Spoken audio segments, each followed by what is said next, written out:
For more election day coverage, let's go live to Arlington, Virginia, where Africa 54's Hayde FitzPatrick stationed at the Central Library polling station. And hello, Hayde. What are you seeing where you are?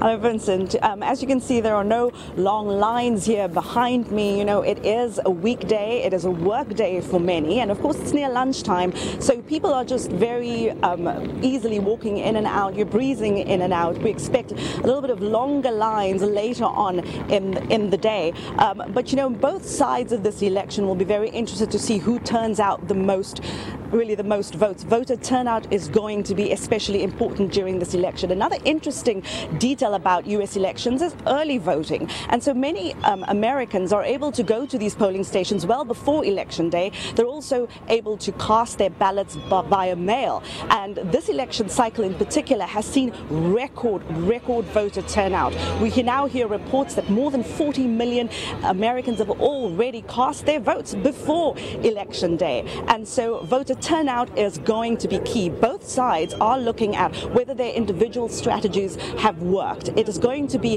ground game versus enthusiasm. The Democrats are feeling very confident. They say that Hillary Clinton has had a strong ground game. She's had an excellent turnout of the vote team throughout the country. On the Donald Trump side, they say their supporters are so enthusiastic they don't need to go knocking on doors. Their supporters will be motivated to come out and vote in big numbers. Two other words to really look out for during this election is going to be urban versus rural. Democrats tend to be concentrated in the cities and surrounding suburbs. That is where Hillary Clinton sees her support base.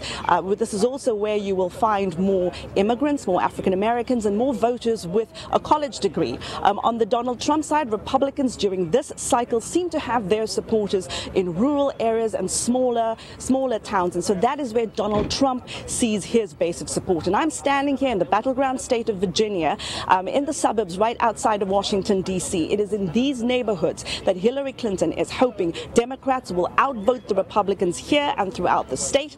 Donald Trump is hoping for the opposite to happen. He's hoping that Republicans will outvote Democrats in rural areas and smaller towns and throughout the state. So it's really how those dynamics play out state by state that will determine which states go blue and which states go red. Now, Hayde, we know that for a long time, Donald Trump has been saying that this election is rigged. What are voters telling you? Are they concerned in any way that perhaps their vote won't count?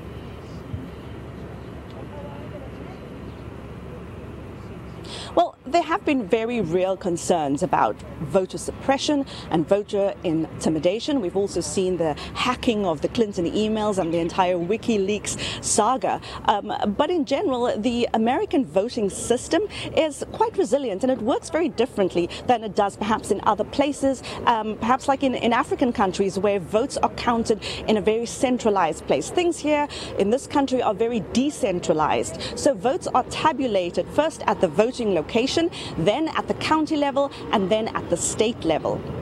So experts are very quick to point to the fact that there are more than 3,000 counties in the United States, and you'd have to commit fraud in every one of those counties at a large scale for it to have any effect. And I don't think that is a real concern here today.